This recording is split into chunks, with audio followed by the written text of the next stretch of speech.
मेरे अजीज साथियों, आज की ये वीडियो बलगमी बुखार वालों के लिए है। बुखार की कई किस्में हैं और मैंने ये नुस्खा बड़ी पुरानी किताब से तलाश किया है। ये किताब मैं आपको दिखला दूँ, ये है कंजुल मुजर्रबात। आप भी लें कंजुल मुजर्रबात मुकम्मल। ये हकीम अब्दुल्ला की किताब है और बहुत पुरानी किताब है माशाअल्लाह। बड़े इसमें मुजर्रबात हैं, बड़ी तजर्बात हैं इसके अंदर। तो इसमें मशहूर नाम लिखा है इस बुखार का, बलगमी बुखार, और वैद के नाम जो लिए जाते हैं कफ जोर इस बुखार को कहते हैं। इसी तरह तिब्बी नाम जो है, तिब्बी एतबार से हम्मा बलगमी बुखार भी बोलते हैं। डॉक्टरी नाम इसका है रिमिटेड फीवर।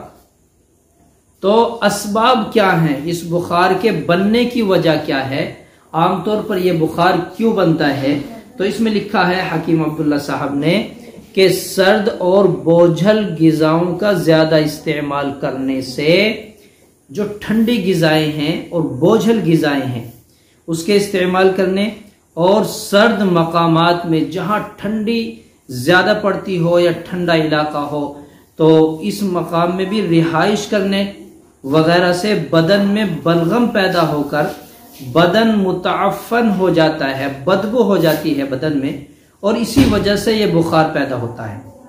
अलामात क्या हैं कि बुखार बन गया तो इसकी क्या अलामात हैं, क्या वजूहात हैं, कैसे पहचानेंगे। तो हकीम साहब ने लिखा है कि नब्ज नरम हो जाती है। हाथ की नब्ज जब चेक करेंगे तो नरम महसूस होगी। जुबान और बदन, नेज, पेशाब की रंगत सफेद हो जाती है। जुबान सफेद, पेशाब की रंगत सफेद। तो मुंह का मजा फीका हो जाता है, बहुत ज्यादा फीका। तो अंगड़ाइयां और जमाइयां बहुत दिख करती हैं। अंगड़ाइयां आ रही हैं, जमाइयां आ रही हैं। नेज, मुंह से पानी जारी हो जाता है। नींद बहुत ज्यादा आती है, बहुत नींद आने लगती है। और बुखार के साथ खांसी और जुकाम भी हो जाया करता है।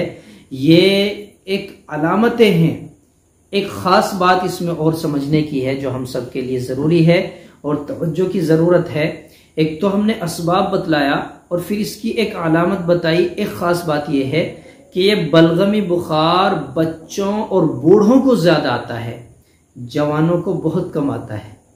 बड़ी एक अहम बात है, नॉलेज की बात है कि बच्चों को और बूढ़ों को ज्यादा हुआ करता है, नौजवानों को बहुत कम देखा गया है। बलगमी बुखारों के लिए अक्सर कुश्ता जात ही मुफीद साबित हुआ करते हैं।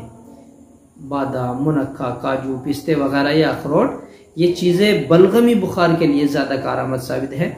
लिहाजा पहले इस बुखार की जो चंद दवाइयां हैं उनमें से एक नुस्खा और एक जोशानदा है, पकाकर पीने का जोशानदा, और अल्हम्दुलिल्लाह 2 से 3 दिन में इसका नफा हासिल हुआ है। और ये तजर्बे की चीजें हैं, ऐसा नहीं है कि मैंने किताब में पढ़कर आपको सुनाया, ये काम करके दिखलाया, तजर्बा किया, लोगों ने बतलाया कि हाँ इसके बड़े रिजल्ट है, बड़ा फायदा है। जोशानदा कैसे बनेगा? इक्सीर तप बलगमी नाम है इस जोशानदे का। होश शाफी सबसे पहले लिखा है। यह है केटली की जड़। इसी तरह गिलो आती है, हरे पत्ते, पान के से पत्ते होते हैं तो सब्ज हरी लेनी है, गिलो। बर्ग बांसा, बांसे का पत्ता, बर्ग पत्ते को बोलते हैं, बांसे का पत्ता, हर एक 9 नौशा ग्राम लेना है।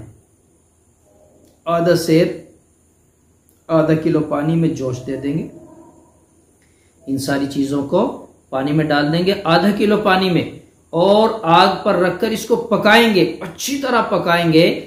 जब वो पानी आधे से भी कम रह जाए पकते हुए, तो जब आध पाव पानी बाकी रह जाए तो 2 तोला खालिस शहद मिलाकर पिलाएं। अब वो पानी आधा रह गया और उसमें 2 तोला शहद मिला दें। अब वो मरीज को पिलाएंगे। बलगमी बुखार और खांसी दोनों को ही मुफीद है।